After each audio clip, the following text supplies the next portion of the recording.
acompaña el director general de Servicios de Investigación Institucional de la Consejería Jurídica de Yucatán. Está muy honrado que estamos aquí en esta presentación de resultados, particularmente de las entidades federativas. Sin más preámbulo, le pedimos el uso de la voz hasta por 10 minutos al senador Jorge Carlos Ramírez Marín. Senador, es un gusto que nos acompañe en esta mesa. Gracias. Muchas gracias. Me da muchísimo gusto estar aquí, compartir estos pensamientos con ustedes. Este es un tema que, por fortuna, por cuestiones circunstanciales, me tocó ver desde su inicio en el año 2000, que empezaban o hacían sus pininos los temas relativos al acceso a la información. Pues me tocó el primer congreso con esa intención y de donde salieron algunas de las instituciones que hoy conocemos, y después en otra siguiente gestión en la Cámara de Diputados, ya como presidente de la Cámara, me tocaron precisamente los esfuerzos para adecuar la estructura administrativa de la Cámara a las necesidades de acceso a la información. Y en mi siguiente gestión, otra vez como presidente de la Cámara, incluso me tocó innovar con algunas cuestiones de tecnología para hacer mucho más eficiente nuestra comunicación y nuestro acceso a la información a través de un bot que se llamaba precisamente el ISAR. Entonces, lo primero que tenemos que saber es que no es un parlamento abierto, porque tengo cierta inquietud de creer que el parlamento abierto es un evento. Cuando decimos, no, vamos a hacer un parlamento abierto sobre canales, vamos a hacer parlamento abierto sobre Guardia Nacional y sobre cualquier cosa, dicen, no, eso lo vimos en parlamento abierto porque hubo un foro y participaron tantas personas.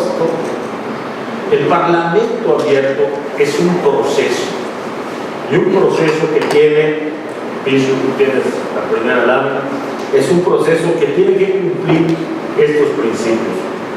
Si hacemos un parlamento abierto, es que no lo hacemos. Somos un parlamento abierto. Si somos un parlamento abierto, entonces quiere decir que hay participación ciudadana y por lo tanto tiene que haber un mecanismo permanente, no eventual, no por evento, sino permanente de recepción de la opinión ciudadana y de contraste de la opinión ciudadana, porque no es un depositario. Opinen, hagan llegar todas sus opiniones aquí a este buzón. Rendición de cuentas, o sea, no solamente me tienes que recibir la opinión, sino me tienes que decir qué has hecho con esa opinión y qué procesos utilizas para llegar al final de tus deliberaciones. Esta rendición de cuentas implica que cualquiera, en cualquier momento, desde cualquier lugar, pueda efectivamente ver qué estás haciendo con tu opinión.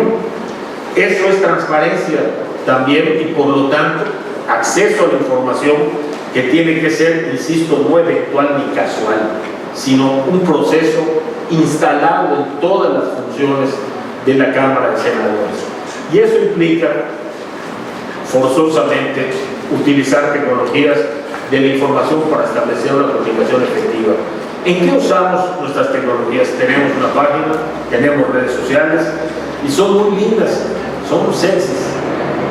Hay fotos de los senadores, procesos de a qué horas fueron las sesiones y demás, pero yo tengo la inquietud de si realmente esas son las cosas que la gente quiere saber o que le interesa saber. Un ejercicio que hicimos cuando creamos el ISAR era descomponer los tipos de solicitudes que recibía en aquel entonces la Cámara de Diputados. El 80% de nuestras solicitudes eran tareas escolares. Y no es un asunto menor. Al contrario, a mí me parecía sumamente valioso que la Cámara de Diputados pudiera tener un mecanismo ágil para que la gente pudiera hacer las preguntas que le encargan para sus tareas escolares. Y teníamos incluso hasta de Argentina consultas de esta naturaleza. el adelanto tecnológico es indispensable para el Congreso. Nos debe ampliar la posibilidad de aprovechar el conocimiento generado de manera colaborativa. Este bot se autoalimentaba de esta manera, explicado coloquialmente. Si tú a la primera le mentabas a la madre, como pasaba con bastante frecuencia y merecidamente, ustedes saben que los legisladores no merecemos esa fama, pero procesaba los insultos y identificaba cuándo eran insultos, cuándo eran giros de lenguaje, y eso hacía que sus respuestas fueran mejorando cada vez, que pudiera identificarlas, clasificarlas y hacer mejor su interacción con los usuarios del sistema. Para eso tenemos que tener disponible la información. ¿Qué significa eso? Ninguna área de la Cámara debe quedar sujeta a cuestiones de reserva. Si no lo debieran hacer las áreas administrativas del Poder Ejecutivo, el Poder Legislativo es absolutamente injustificado. O sea, no hay ninguna razón para que no esté siempre disponible la información. Pongo algunos ejemplos. En el gasto de las campañas electorales, el INE sí podía tener un seguimiento en tiempo real.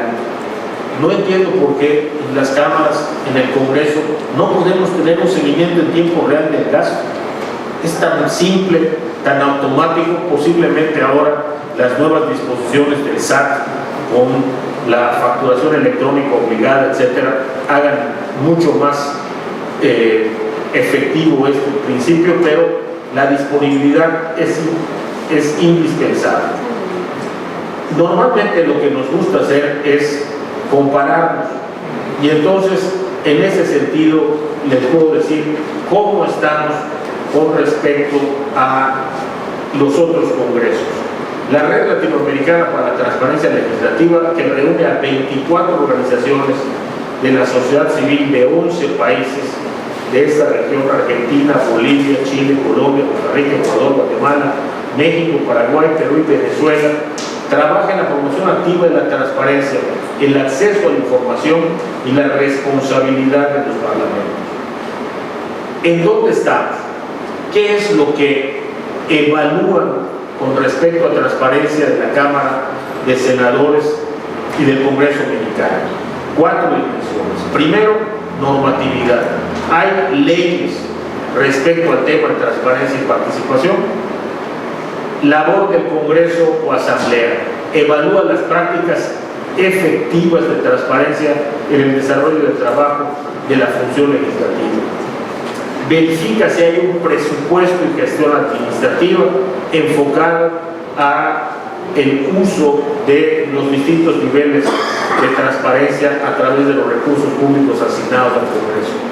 Y finalmente, de participación ciudadana, que demuestra la participación de la sociedad, su intervención en los diferentes procesos legislativos. Aquí hay una cosa muy interesante, porque el proceso legislativo es la iniciativa, comienza con la iniciativa, pero el derecho de iniciativa está todavía restringido. Lo tiene un muy selecto grupo de representantes, funcionarios, incluyendo al Poder Judicial, y en cambio para la iniciativa ciudadana le pusimos tal cantidad de candados que resulta realmente tortuoso que de verdad exista el poder de iniciativa por parte de los ciudadanos. Me parece una cuestión muy importante, porque una forma efectiva de contrastar no es qué haces con tus propuestas o con las propuestas que vienen del Estado, sino qué haces con mis propuestas.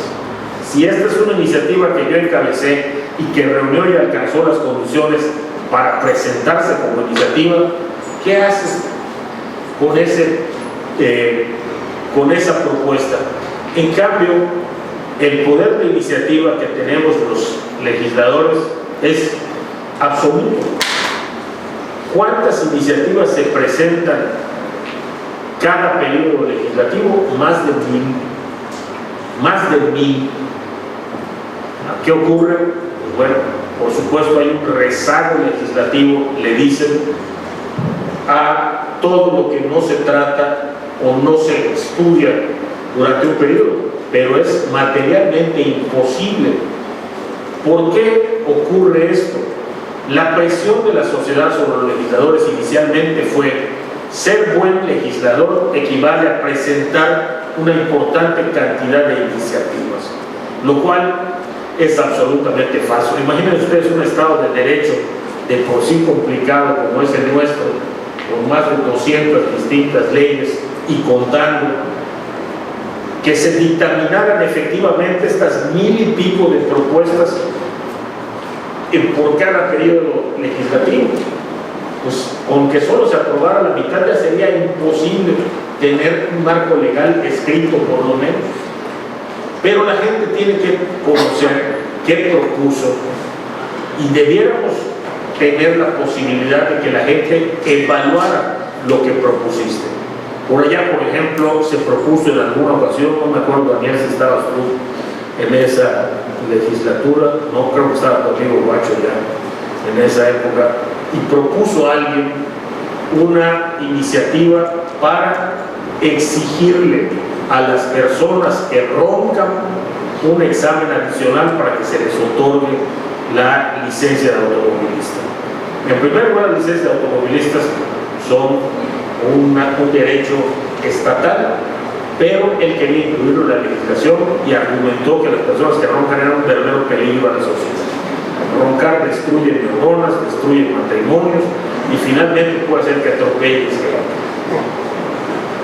Estas son algunas de las cosas que se convirtieron en excesos. También parece un exceso algunos de los temas de solicitudes de acceso a la información. Hace poco me visitó mi hijo en el Congreso, estaba sentado junto a mí en una curul y me llamó la atención la cantidad de palabras invertidas para preguntar quién es el que está junto al senador y por qué se sienta en una silla de senador.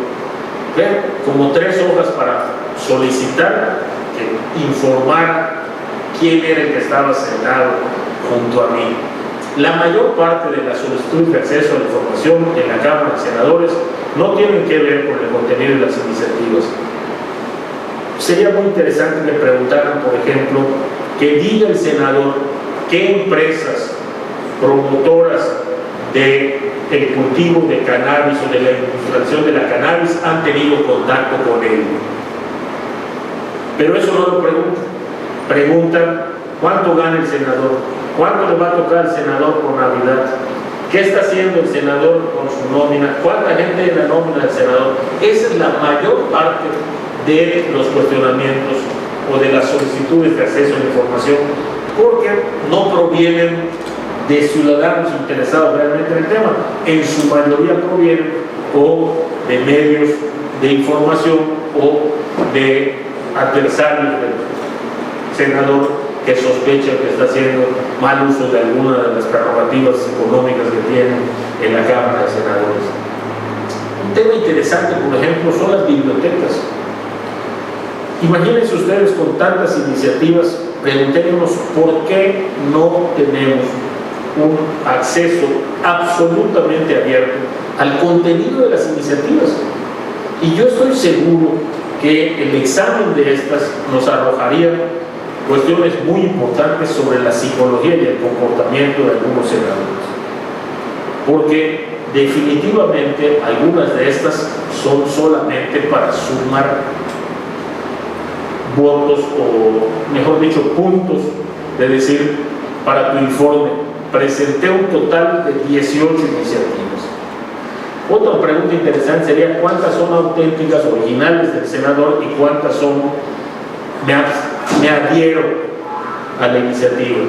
Presidir la Cámara te da una ventaja, las ves así. Entonces tienes un poquito el pulso de qué está pasando allá, y cuando alguien presenta una iniciativa, las más solicitadas son las de género, las que tienen que ver con protección de menores y las que tienen que ver con protección de la ecología. Veo rápidamente muchas manos levantadas que dicen para solicitar al senador que me adhiera a su iniciativa. ¿Qué significa que me adhiera? Que me ponga también como autor de esa iniciativa. Entonces, eso, como les decía, la evaluación tiene que tener un mecanismo dentro de estos principios de la transparencia, y debiéramos otorgarle a la ciudadanía la posibilidad de darle un puntaje. Así como te pregunta WhatsApp después de que haces una llamada, ¿qué le pareció esta llamada? Debiéramos tener una cuantificación de estrellas por iniciativa, a ver qué le parece esta iniciativa del senador, 1, 2, 5 estrellas, y por lo consiguiente. ¿Cómo estamos? Es muy revelador, porque en un resultado de 58.9% en 2018, México presentaba un ascenso de casi 4 puntos. Es decir, sí hemos crecido, sí hemos mejorado, sí tenemos más acceso a la información y sí hay más transparencia en el trabajo legislativo. Pero es muy revelador dónde hemos retrocedido. En normatividad no nos va mal, tenemos un 75.3. Sobre la labor del Congreso, allá empezamos a entrar un poco en dificultades, no es tan sencillo, y tenemos un 62.7, casi 63, pero cuando llegamos al tema de los dineros, no llegamos ni siquiera al 50%. Seguimos teniendo muchas reservas con respecto a cómo gastamos los congresistas el presupuesto que nos asignan. Yo digo que es una reserva injustificada. Es un poquito como cuando llegas a una de estos cócteles y te dice el fotógrafo que te va a tomar la foto, pero haciendo usted su copa, a ver, pues traigan un vaso de leche, aunque en la entrada dice cóctel, pues se supone que soy parte del cóctel. Así somos nosotros con respecto al presupuesto. Se supone que estamos abiertos. Bueno, entonces, ¿por qué no puedo saber determinadas cosas del presupuesto? Y sobre todo, ¿por qué las tengo que saber después?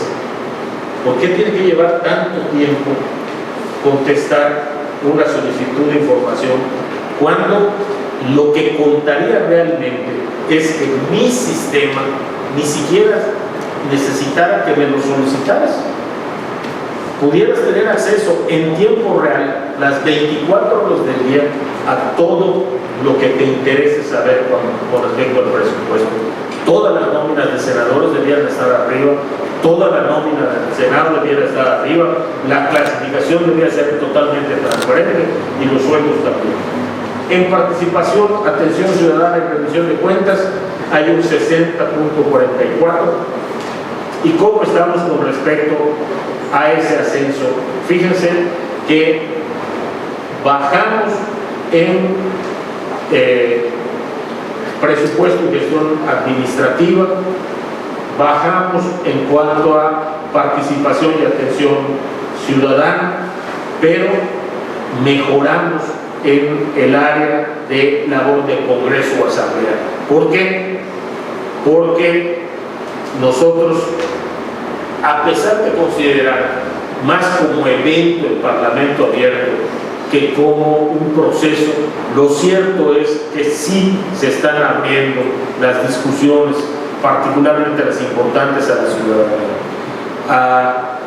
Como datos muy relevantes de ejercicio del Parlamento abierto está el de la Guardia Nacional, y es un dato relevante porque la participación de la sociedad en el tema de Guardia Nacional hizo cambiar de opinión al gobierno.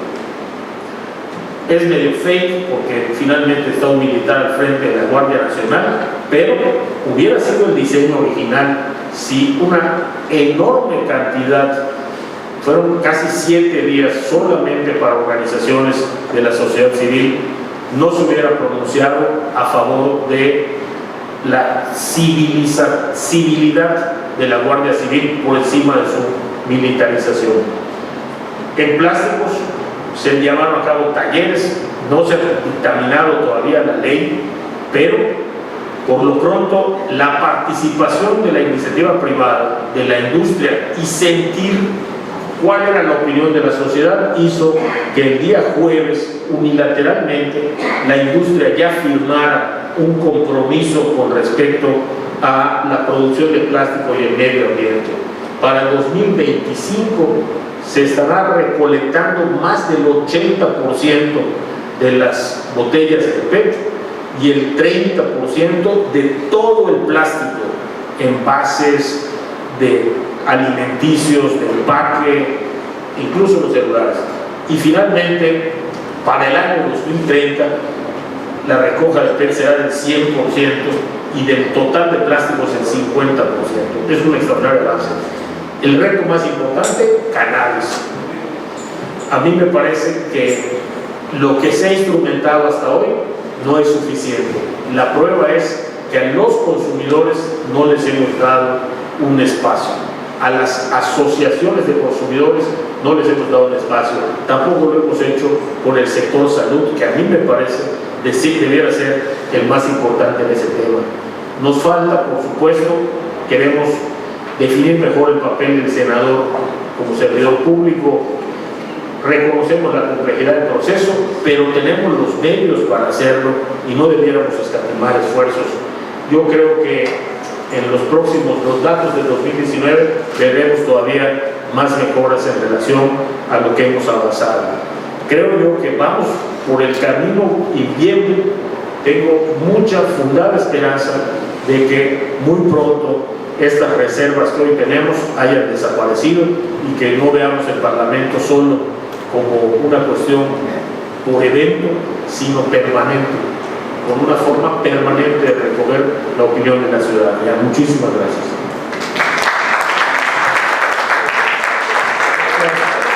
Gracias al senador Jorge Carlos Ramírez Marín, y pidiéndole una disculpa a los panelistas de repente ser el verdugo en el tiempo, pero muy bien, gracias senador por su excelente participación. Gracias senador. A continuación le daríamos el uso de la voz a la comisionada Blanca Lidia Ibarra Cadena, que además hay que comentar que es la coordinadora temática del INAI de los temas de Congreso o Poder Judicial y Legislativo, y de las impulsoras precisamente de llevar a cabo este estudio con la UNAM y el INAI sobre el tema del Observatorio de Transparencia Legislativa y Parlamento Abierto. Gracias, comisionada. Adelante. Gracias. Buenas tardes nuevamente. En primer lugar, reconocer el esfuerzo del Instituto de Transparencia de Yucatán y del Congreso del Estado por recibirnos, no solamente por ser anfitriones, sino de permitirnos impulsar también el conocimiento de los resultados de este observatorio. Y desde luego reconocer el esfuerzo del senador Ramírez Marín, a pesar del percance que tuvo esta mañana, nos ha venido a dar realmente un diagnóstico de un retrato muy interesante de lo que a él le ha tocado vivir como legislador en distintos momentos, y nos enriquece en este encuentro que hoy tenemos con ustedes. Yo quisiera abundar en algunos de los temas que estaremos viendo en el siguiente panel, y que desde luego las personas también que están en esta mesa comentarán, relacionadas con este estudio, con los resultados y con las observaciones que se han hecho. Me centraría a hablar de algunos ejemplos de buenas prácticas que se identificaron a nivel internacional y que van muy de la mano con lo mencionado por el senador Ramírez Marín. La participación ciudadana, que creo que es un elemento sustantivo en este esquema y en estos mecanismos de Parlamento Abierto. Quiero hablar de 3 casos a nivel internacional, que tiene que ver el caso de Italia, en donde el Parlamento emprendió ya un proyecto integral centrado en la difusión de información legislativa a partir de las plataformas que le denominan dati.senato.i y dati.camera.i, las cuales tienen como objetivo no solamente difundir y transparentar la información que genera cada una de las cámaras, con la diferencia de hacerlo en formatos reutilizables. Hay que mencionar que advertimos desde luego que en nuestro país hay esfuerzos importantes en las entidades federativas a nivel federal, en el Congreso de la Unión, pero creo que uno de los puntos centrales donde debemos de advertir que hay puntos que se deben de fortalecer está en utilizar los formatos de datos abiertos, los formatos reutilizables, para que sea mucho más sencillo para la población hacer uso de esta información.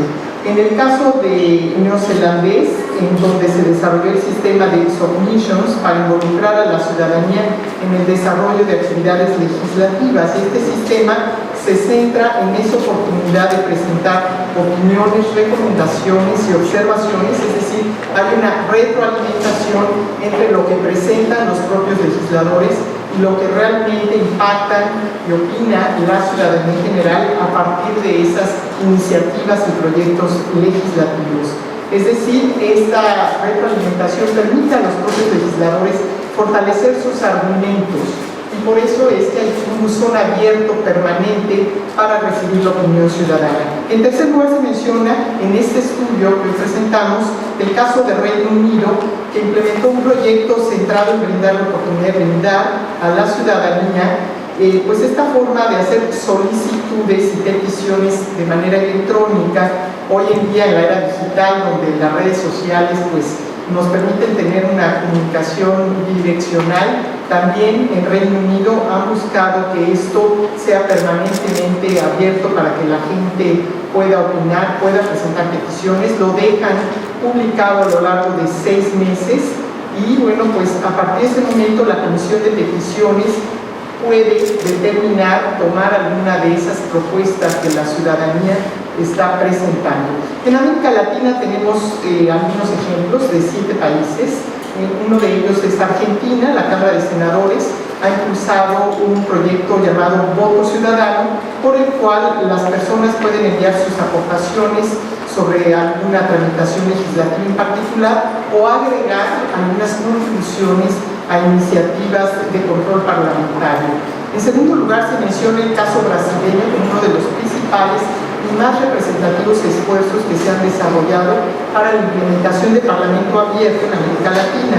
Este proyecto se denomina e-democracia y se fomenta la participación a través de 2 fases. La primera, centrada en comunidades virtuales que parte de las demandas políticas de los propios parlamentarios, y la segunda referida al espacio libre, donde los participantes pueden crear sin ninguna limitación o moderación alguna sus propias discusiones de temas. En la actualidad, las 4 iniciativas impulsadas por medio del portal e-democracia son audiencias interactivas, Wikilegis, Expresao y Pauta Participativa. En tercer lugar, se menciona el caso de Canadá, donde la Cámara de los Comunes habilitó una plataforma dentro de su página web denominada e-petition, la cual brinda a los ciudadanos la oportunidad de realizar propuestas de proyectos de ley, emitir opiniones ante los proyectos que se discuten en la Cámara y ver el histórico de las propuestas presentadas, es decir, también se recibe el impacto de las mismas. En cuarto lugar, en el caso de Chile, se promovieron reformas que derivaron en la creación de 2 órganos para velar por los principios del Parlamento Abierto. Ahí les van. La primera se centró en la creación del Comité de Auditoría Parlamentaria, es decir, esto involucra también un esquema de rendición de cuentas y de transparencia permanente, y la segunda permitió la creación del Consejo Resolutivo de Asignaciones Parlamentarias.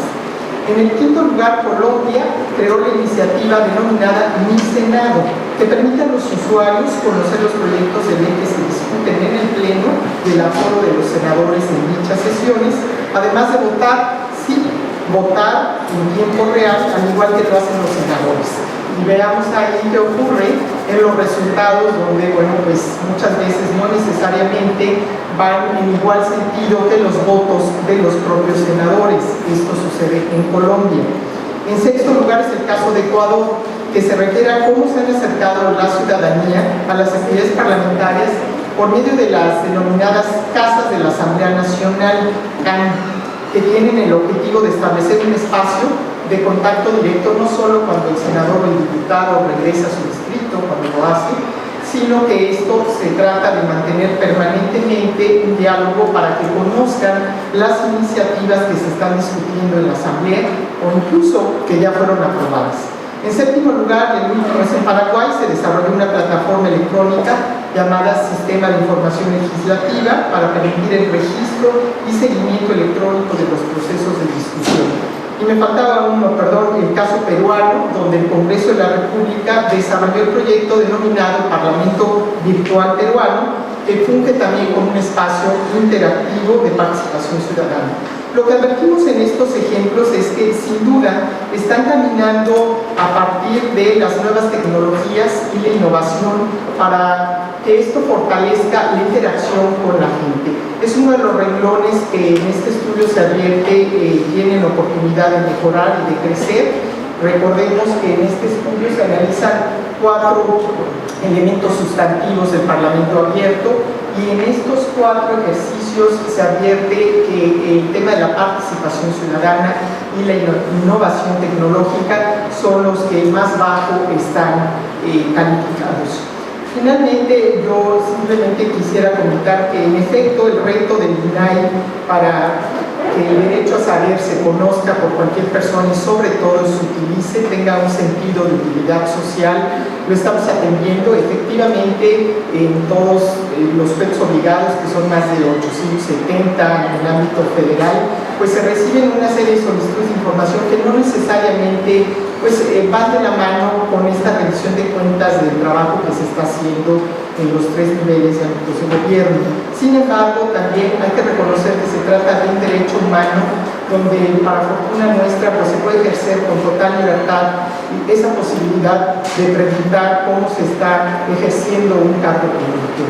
Asumimos nosotros desde el INAI el reto de seguir llegando al ciudadano de a pie, de seguir buscando que sean las personas las que también utilicen este derecho con un objetivo central de utilidad para su vida cotidiana, y en ese sentido pues no me restaría más que reiterar este reconocimiento de que hay esta apertura en el Congreso del Estado, en el Senado de la República, en la Cámara de Diputados federal y estatal, para escuchar estos ejercicios y para seguir buscando entre todos construir un país, un gobierno y un Estado más abierto. Muchas gracias.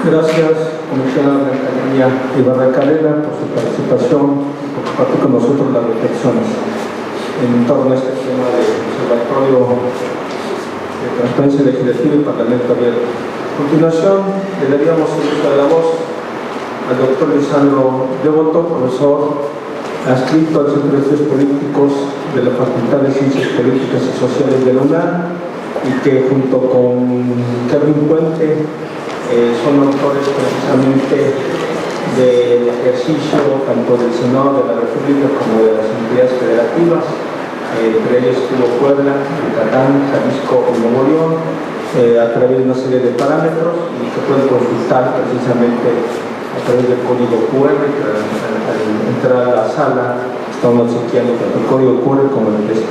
Gracias, Lisandro, por acompañarnos y te cedo el uso de la voz.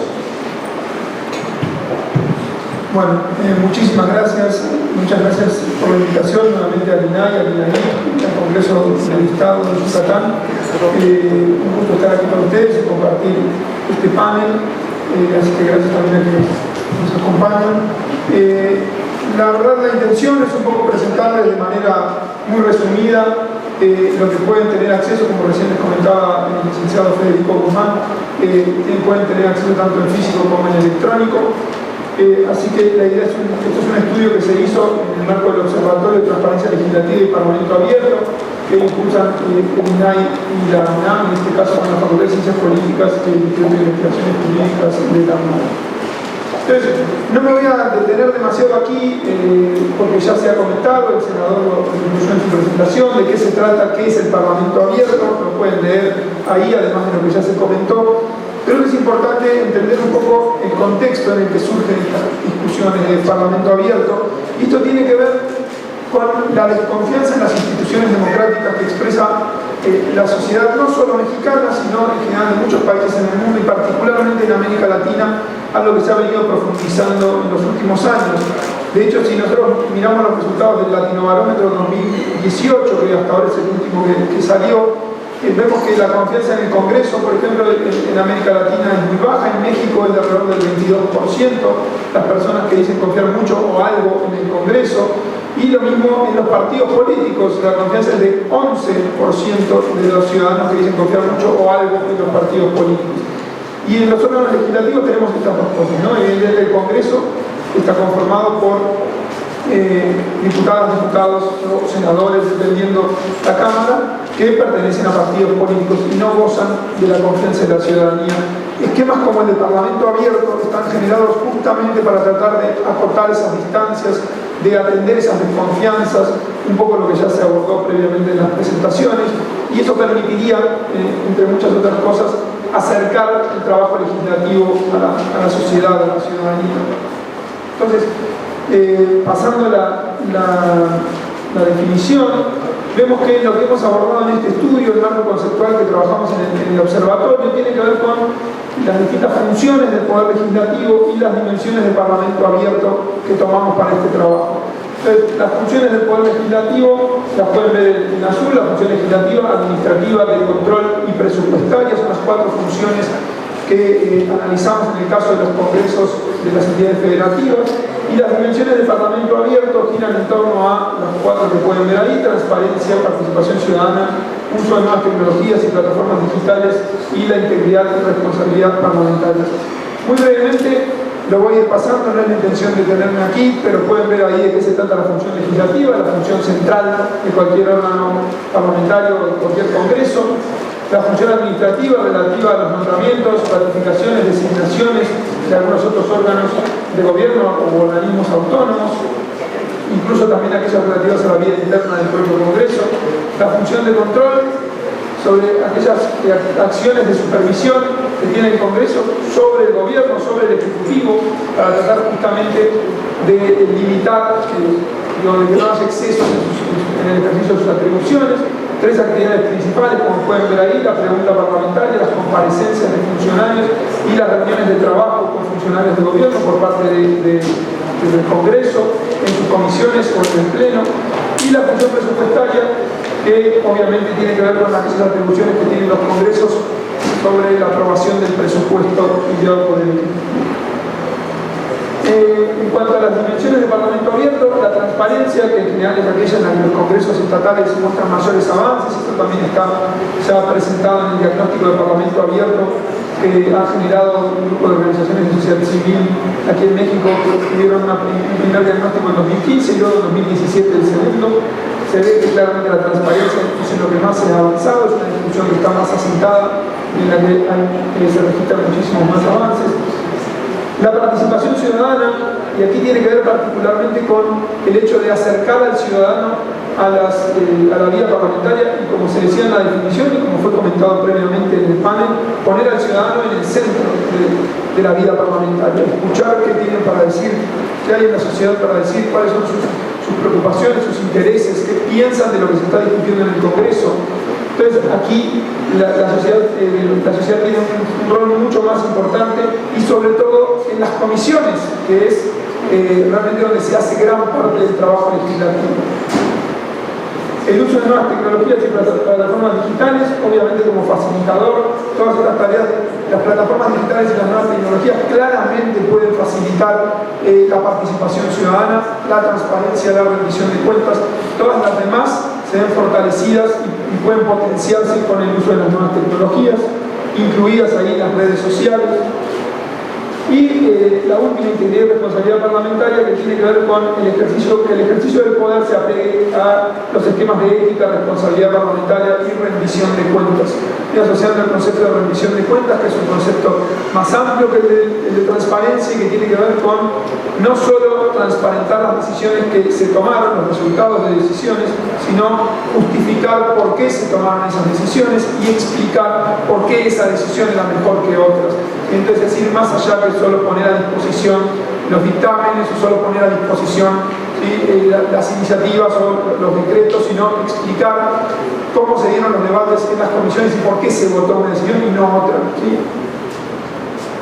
Entonces, muy brevemente, lo que hicimos en el análisis de los congresos locales fue primero seleccionar 4 congresos locales, que fue el primer ejercicio que hicimos de aproximación a los congresos estatales, a partir de la representatividad territorial, un congreso por región, a partir de lo establecido en el Sistema Nacional de Transparencia, por su nivel de institucionalización, sobre todo el trabajo en comisiones nuevamente, y por el nivel de pluralidad política que hay en el Congreso, es decir, cuántos partidos o fuerzas políticas diferentes están representadas en el Congreso del Estado.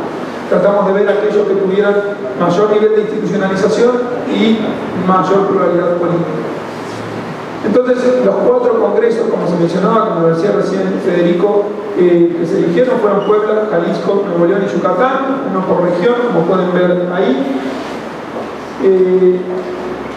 Lo que se decidió en cada uno de estos congresos fue seleccionar 2 casos puntuales, 2 procesos legislativos puntuales para darle seguimiento a cómo fue realmente si hubo o no ejercicio del Parlamento abierto en esos congresos. Evidentemente la intención, como ya fue mencionado también en el panel previo por la comisionada Blanca Lilia, era buscar buenas prácticas, conocer en qué habían avanzado. Entonces decidimos elegir los procesos a partir de los mismos elementos de recolección de información, es decir, de las mismas entrevistas que tuvimos con funcionarios, con diputadas, diputados del Congreso en cada uno de los estados, y a partir de ahí pudimos determinar cuáles eran las que íbamos a abordar.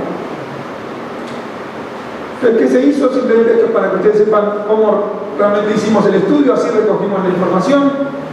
Fuimos a hacer entrevistas, como les decía, funcionarios y funcionarios, a diputadas y diputados en los congresos locales, a distintas personas de la sociedad civil que participaban con los congresos. Esto era organismos empresarios, organizaciones de sociedad civil, colegios profesionales, distintos tipos de organizaciones. Hicimos también algunos cuestionarios que se llaman cédulas de autoevaluación, análisis evidentemente de la información disponible, de archivo, de las páginas de internet, y a partir de ahí construimos el estudio que ustedes pueden consultar. Estos son los casos que se abordaron en cada uno de los congresos, solo para que lo puedan ver. Yo aquí voy a presentar solamente algo muy breve sobre lo que vimos en el Congreso de Yucatán, pero estos fueron los 8 casos de procesos legislativos que se abordaron. Entonces, en el Congreso del Estado de Yucatán particularmente abordamos primero el proceso de elección del fiscal general del Estado, que sería propio de la función administrativa del Congreso, y la reforma a la ley de transporte del Estado, y que tiene que ver con el transporte de pasajeros contratados a través de plataformas tecnológicas. Pues todos ustedes deben saber obviamente lo que pasó aquí con la iniciación de Uber y todo lo que generó. Entonces también tomamos esto porque fue referido por todas las personas que entrevistamos. Y esto corresponde a la función legislativa del Congreso. Entonces vemos que hay algunas fortalezas que se detectaron en cómo se dio esto. Principalmente, realmente se dio mucho más en el proceso de elección del fiscal general, la asistencia de los actores involucrados a las comisiones legislativas, a la posibilidad de que exista observación del proceso por parte de la sociedad. Aquí se generó un buzón en el que la sociedad en general podía enviar preguntas, comentarios, señalamientos incluso de las 3 personas que fueron propuestas por el gobernador para ser fiscal general del Estado, y se mantuvo abierta durante aproximadamente una semana ese buzón para que se pudieran acercar estos cuestionamientos, observaciones. Incluso se invitó a distintas organizaciones de la sociedad civil del Estado particularmente a enviar comentarios. Entonces esto fue como una apertura, y cada una de estas organizaciones pudo designar un representante que pudiera asistir a las reuniones de la comisión en este caso, a darle seguimiento para ver si esas preguntas que habían enviado por el buzón realmente eran abordadas. Aquí funcionaba a través de la mediación de las diputadas y los diputados, ¿no? Esas preguntas se le pasaban a las diputadas y los diputados, y ellos eran quienes externaban la pregunta a las tres personas que formaban la terna. Incluso se le presentaron a las personas que formaban la terna para fiscal general para que ellos pudieran, si querían, influir en sus propias presentaciones a algunos de estos aspectos. El uso de nuevas tecnologías, como les digo, esto fue a través de un buzón electrónico en la página del Congreso, la apertura de la consulta de la ciudadanía a través del portal, y el contacto con diversos actores de la sociedad civil a través de consultas. Incluso estas consultas, por lo que nos pudieron comentar aquí en el Congreso, eran permanentes. De paso aprovecho para agradecer en este momento realmente la recepción que nos dieron y cómo nos facilitaron los trabajos aquí en el Congreso, el diputado presidente y también obviamente su equipo de trabajo. Y quisiera también agradecerle al INAIP, en ese caso quien me recibió a mí fue la comisionada María Eugenia Sanzores, pero en general la institución que nos ayudó mucho y nos facilitó poder terminar este estudio. Pero también vimos algunas áreas de oportunidad en las que podría seguirse trabajando, y tiene que ver con profundizar los mecanismos de participación ciudadana. Y acá estamos pensando principalmente en la bidireccionalidad, es decir, bueno, cómo generamos mecanismos para no solo que nos lleguen y abrir espacios para que nos envíen preguntas, sino para que se pueda dar una comunicación entre la sociedad y el Congreso. Porque se ha avanzado mucho en transparencia, por ejemplo, en la transmisión en vivo de las sesiones, tanto del Pleno como muchas veces de las comisiones, aunque quizás esto está un poquito más retrasado, pero en el caso de la elección del fiscal en Yucatán se dieron las dos. Podemos seguir las sesiones en vivo, pero no podemos hacer ningún comentario sobre lo que se está hablando, y tampoco nos pueden responder. Entonces, todo esto es un área de oportunidad en la que podemos pensar en explorar el uso de nuevas tecnologías justamente para esto, para ver cómo le damos respuesta a estas cuestiones, cómo generamos mayor interacción, mayor bidireccionalidad. El potencial interactivo de las redes sociales, porque en general las redes sociales se utilizan para informar. Existe la comisión, se reúne la comisión, se reúne el pleno, se está discutiendo, pero en general cualquier comentario que pueda llegar por las redes sociales en general tampoco se contesta, ¿no? Es un comentario, se reciben todos los comentarios y queda hasta el siguiente tema. Entonces, tratar de fomentar mayor apertura, menor intermediación, si se da la apertura a la ciudadanía para que participe, que tenga la oportunidad de comentar y expresarse entre las diputadas y los diputados, y no solo que sea a través de ellos y que los diputados y las diputadas definan si dicen o no dicen aquello que les llegó a sus cuentas. Y los datos abiertos, como ya fue mencionado, que tiene que ver con que los archivos que se ponen a disposición sean accesibles, se pueda trabajar con ellos y haya posibilidad de replicarlos, de difundirlos. Entonces, aquí solo repasando muy brevemente unas recomendaciones generales, no solo al Congreso de Yucatán, sino en base a los 4 congresos que pudimos visitar, y va a ser muy breve porque de alguna manera es algo común y que ya se dijo, el tema de los datos abiertos. Una posible área de oportunidad es la creación de aplicaciones móviles. Algunos congresos lo han hecho aquí en México, como lo ha hecho el Congreso de Guanajuato, y también el Senado de la República tienen aplicaciones móviles donde uno puede realmente ver información en el celular. Respecto a la participación ciudadana y la innovación en el uso de tecnologías, como recién repasó de manera muy breve y muy completa la comisionada Blanca Lilia Ibarra, hay muchas experiencias en el mundo sobre procesos de apertura legislativa, de procesos abiertos de dictaminación, de que las personas puedan entrar a ver el dictamen de el texto de una iniciativa y hacer comentarios sobre el texto de la iniciativa, incluso aportes, incluso adjuntar documentos, a participar realmente de esto. Entonces, de esta manera también impulsamos la participación de la ciudadanía en la creación de leyes. Que puedan participar en las sesiones de comisión y del pleno, tanto de manera presencial como de manera remota, si es el caso, que se abra un espacio para ello, como cuando se invita a cualquier especialista a participar y a expresarse, habilitar espacios de discusión y las peticiones dirigidas a diputadas y diputados, un poco en el tono de lo que comentaba la comisionada de las experiencias principalmente británicas y de Nueva Zelanda. Entonces, la última, que es la de integridad y responsabilidad parlamentaria, tiene que ver con la posible creación de un comité de auditoría parlamentaria y mejorar el control sobre el gasto en el Parlamento. Esto también fue referido incluso por el senador Ramírez Marín, como el tema de la transparencia en el ejercicio del presupuesto sigue siendo muy resistido.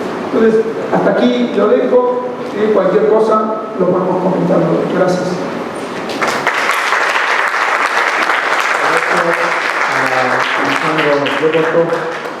Académico de la UNAM y de la Facultad de Ciencias Políticas y coautor del referido libro de Observatorio.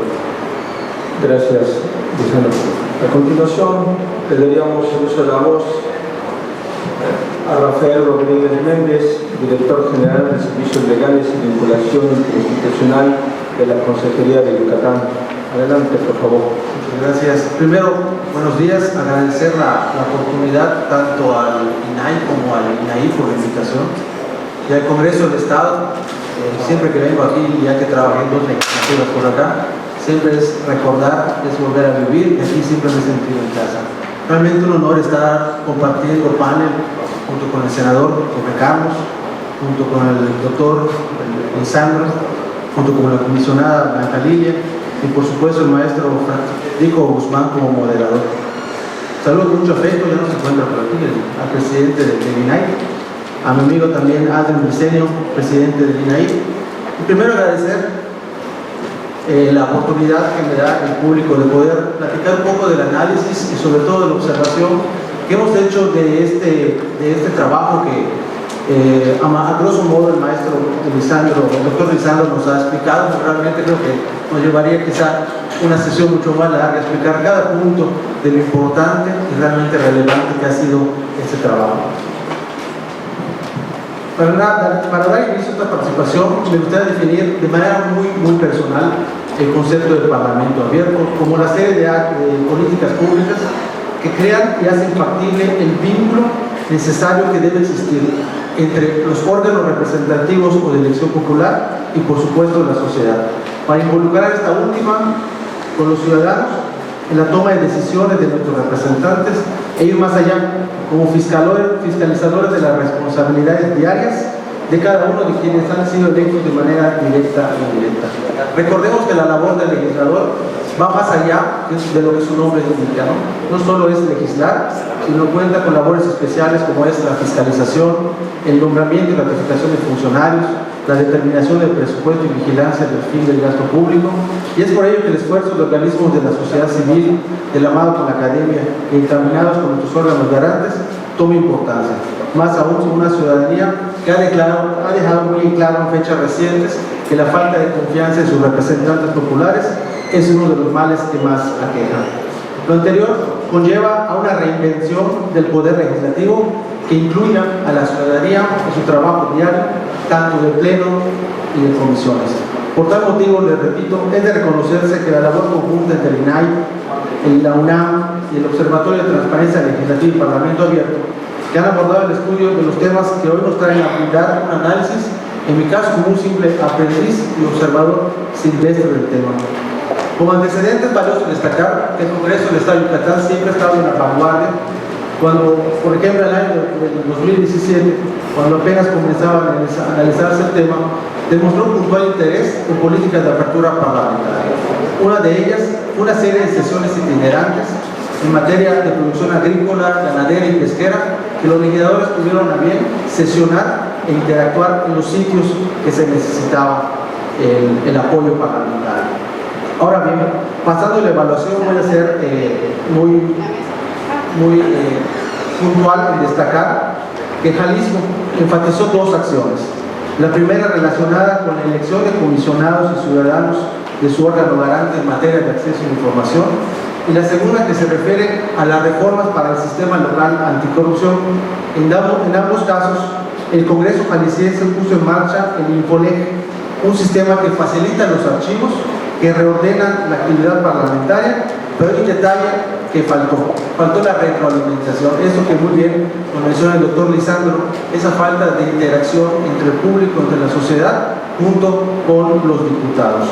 En el caso de Nuevo León, subrayo el caso de la designación de titulares y ciudadanos integrantes del sistema estatal anticorrupción, en la cual se aprovecharon los medios digitales para transmitir en vivo.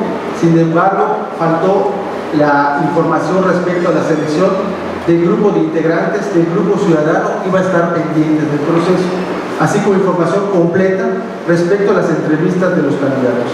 Pero considero que lo que más causó incertidumbre fue que en diversas mesas de trabajo, aquí en foros como se hicieron, como estamos actualmente platicando, se limitó mucho la participación ciudadana. Un tercer caso es el caso del Congreso Poblano. No obstante, durante la aprobación de la Ley de Transparencia Local, que aún contando con una buena convocatoria, hizo falta ampliar la misma para que no sea por lista preparada antes, sino que sea totalmente abierta a la sociedad civil. Asimismo, también hizo falta la interacción entre los ciudadanos en plataformas digitales que recogieran esas inquietudes ciudadanas para retroalimentar. Otro caso de Puebla es referente a la integración del Comité Estatal de Participación Ciudadana en su sistema estatal anticorrupción, donde a pesar de la amplia difusión y participación de instituciones educativas, hizo falta publicar en plataformas digitales los videos de la sesión, así como los datos abiertos referentes a la documentación presentada. En cuanto al Congreso yucateco, pues ya el doctor Lisandro ha platicado a grosso modo de lo que ha tratado el análisis, pero en los casos presentados, el caso de la elección del fiscal general, la reforma a la ley de transporte en materia de transporte de pasajeros contratado a través de plataformas digitales. Ambos casos, como bien comentaba, con alta dosis de interés social y por supuesto interés político. La visita de análisis se hizo a mediados de noviembre del 2018, es decir, la legislatura apenas entraba, esta legislatura que está trabajando, apenas entraba a tomar protesta. Ya entrando en materia, en cuanto al proceso de selección del fiscal general, la interacción con la sociedad civil, academia y ciudadanía, tanto presencialmente como a través de plataformas digitales, enriqueció el proceso legislativo. Un punto a mejorar es el formato de datos abiertos. Si bien la página del Congreso del Estado es accesible, es ciudadana, se puede entrar, se puede navegar en ella, los documentos que se encuentran no están en un formato accesible, no están en un formato abierto, no podemos trabajar en ellos, ¿sí? Está en un PDF, como le llamamos, no está en un documento Word, un documento que podamos moldear, que los investigadores, los reporteros puedan trabajar en él y por supuesto la ciudadanía. Creo que es un punto que es más que observable, es una oportunidad total de mejorar. Ahora bien, en cuanto a la ley de transporte, las reformas, debo entrever la necesidad de una regulación de las tecnologías en pro del Estado de Derecho. Sobre el proceso, como destaca el observatorio, es un tema que se ha venido analizando no solo en esta legislatura, sino en la anterior, y vale la pena checar los diarios de los debates. Los diarios de los debates en la página del Congreso pues no están actualizados, ¿no? Solo tenemos los de esta legislatura y sería muy bien tener un compilatorio en donde podamos analizar, estudiar, descargar lo que se ha venido trabajando como antecedente de los temas. Vistos los puntos y puntualizados los casos, vale la pena apuntar que se ha avanzado mucho en el Congreso Yucateco con el Parlamento abierto. Y me sumo a esta petición del observatorio para que se enfatice la política de Parlamento abierto como herramienta diaria. Aquí cito una parte que dijo el senador, que el Parlamento abierto debe ser permanente, no debe ser aislado, no debe ser simplemente por algunos casos, sino debe ser de manera diaria en las actividades de los legisladores. En el tema del Senado, el observatorio seleccionó 4 casos: la discusión del paquete de leyes anticorrupción, la ratificación de la vicepresidenta del INEC y la comparecencia del entonces secretario de Comunicaciones y Transportes por el caso del Paso Express, la reunión interparlamentaria entre México y Estados Unidos. Y hablaré de manera general en cuanto al caso de la Cámara Alta, porque creo que no nos daría tiempo para exponer puntualmente cada asunto. Entre los puntos favorables está la autonomía y profesionalización del canal del Congreso, que publicita la actividad de las comisiones y detalla que tanto en procesos internos como cuando se turnan al Pleno, hace falta que las plataformas del propio órgano legislativo se unan a esas buenas prácticas. En cuanto a la participación ciudadana, se sabe que las comisiones dentro del Senado, dentro también de la Cámara de Diputados, invitan a muchos expertos a colaborar a los trabajos internos, y estaría muy bien que la opinión de esos expertos también se maticen dentro de las propuestas o dentro de los dictámenes para saber quién hizo las propuestas, de qué academia es y cuál es el nombre del autor de estos trabajos, ¿no? Son 2 de las variables que, insisto, pueden ser oportunidades para dar ese salto para una política completa de Parlamento abierto.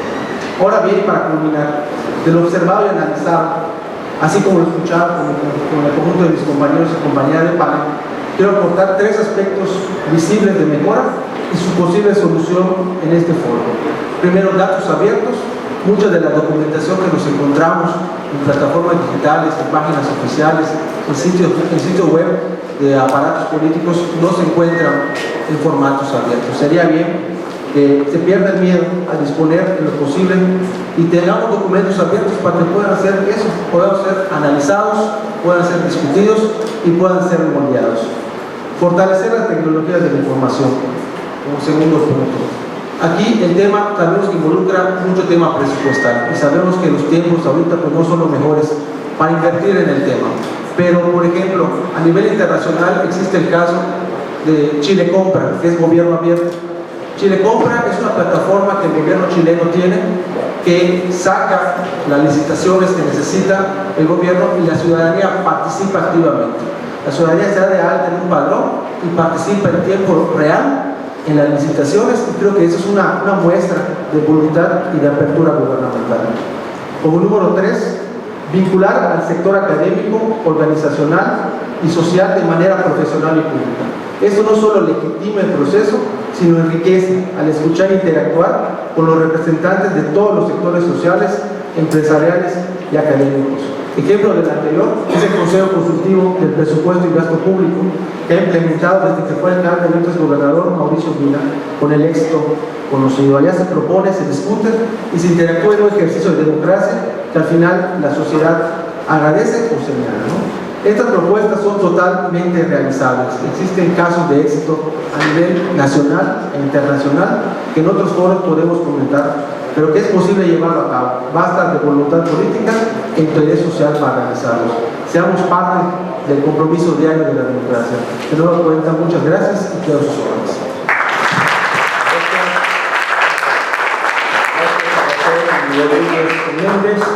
Solamente para cerrar, muy rápido, donde vamos atrasados, comentar, como ya dijo en un resumen el senador Ricardo Ramírez Marín, que separar entre lo que sí es parlamento abierto y lo que no es un parlamento abierto, que me parece importante, y nos dio grandes referencias sobre las dimensiones o principios que lo conforman: participación ciudadana, rendición de cuentas, transparencia, acceso a la información, utilización de tecnologías de la información para una comunicación efectiva entre representantes y representados, y que se requiere una labor colaborativa que construya confianza, pero con labor permanente.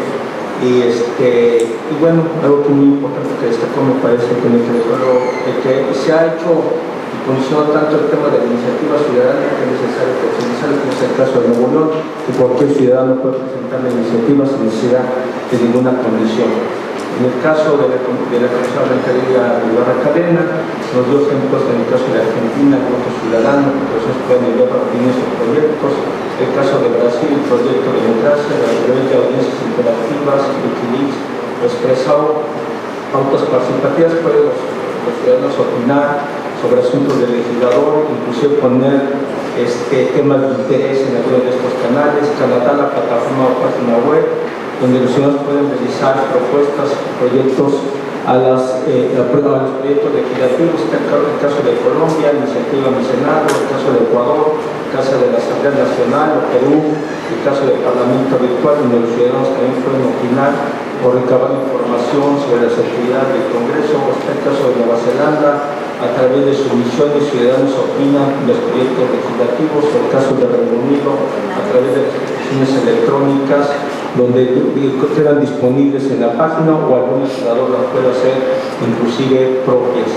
Pues está el caso de lo que comentaba Alessandro sobre el estudio, donde se toman en cuenta las dimensiones legislativas, administrativas, de control y presupuestal, muy a los principios que establecía el senador, y la idea de poder contar con estudios que sean como un insumo y que puedan ser compartidos con otros parlamentos, como es el caso de Jalisco, Yucatán, Nuevo León y Puebla, en el que tomaron en cuenta la representación territorial, el nivel de institucionalización de los congresos, la prioridad política y la no renovación de estos congresos, que los fuentes de información, hay que decirlo, para el poco tiempo que tuvo la UNAM, pudieron hacerlo a través de los portales de internet, las entrevistas que les dio tiempo, me sorprendió mucho.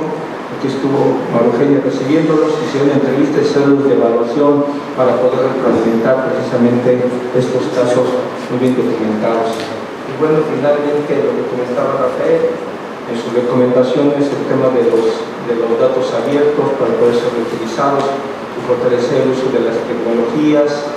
Y finalmente yo solamente señalaría de lo que se viene diciendo por parte de todos: apertura de los procedimientos, fortalecer los canales de comunicación entre representados y representados, el tema de formatos abiertos, la creación de aplicaciones móviles, las transmisiones en vivo de las sesiones tanto de pleno como de comisiones de los congresos en tiempo real, la realización de foros, consultas ciudadanas, mesas de análisis, sesiones abiertas, participación social mediante preguntas, opiniones y retroalimentaciones, el uso de redes sociales y más mecanismos que permitan a los ciudadanos presentar iniciativas de ley, o como ya se comentaba el caso de Chile por parte de la Comisión Americana, establecer el comité de auditorías parlamentarias, el Consejo Consultivo de Designaciones Parlamentarias.